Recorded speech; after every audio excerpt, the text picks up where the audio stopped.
இன்றைய வேதவசனம் பிப்ரவரி 3.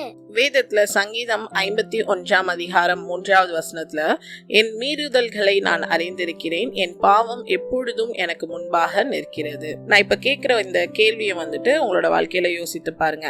உங்களை குறித்து யாருக்கு முழுமையா தெரியும் அப்படிங்கறத யோசிங்க. யாருக்கு தெரியும்னு பார்த்தா, முதலாவது உங்களுடைய குறித்து முழுமையாக தெரிந்த ஒரு பர்சன் யாருன்னு பார்த்தா ஆண்டவர் மட்டும்தான். ஆண்டவருக்கு நீங்க நினைக்கிற நினைவுகளும் தெரியும், நீங்க செய்கிற செயல்களும் தெரியும். ரெண்டாவது, உங்களை குறித்து முழுசா தெரிஞ்ச ஒரு பர்சன் நீங்களா மட்டும்தான் இருக்க முடியும். நீங்க என்ன பண்றீங்க, என்ன யோசிக்கிறீங்க அப்படிங்கிறது உங்களுக்கு மட்டும்தான் தெரியும்.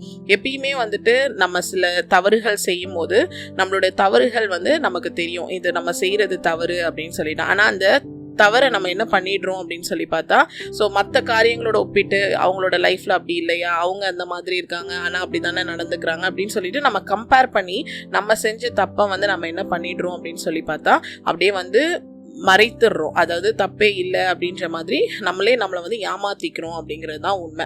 ஆனால் ஒரு பாவம், ஒரு தவறு அப்படின்னு உங்களுடைய இருதயத்தில் உணர்த்தப்படும் போது கட்டாயம் நீங்கள் அதுலேருந்து வெளியே வரவங்களா தான் காணப்படணும். நம்ம அதை அது சரிதான் நீங்கள் அதை மறைச்சிக்கிட்டே வந்தீங்கன்னா அது இன்னும் பெருசாக தான் மாறுமே தவிர்த்து அதுலேருந்து நீங்கள் விடுதலை பெற முடியாது. அதனால் உங்களுடைய இருதயத்தில் உங்களுடைய மீறுதல், உங்களோட பாவம் உணர்த்தப்பட்டுச்சு அப்படின்னு சொன்னால் அதை உடனடியாக உங்களோட வாழ்க்கையிலேருந்து நீக்கி போடுறது தான் நம்மளுடைய வாழ்க்கைக்கு ஆசீர்வாதமா இருக்கும்.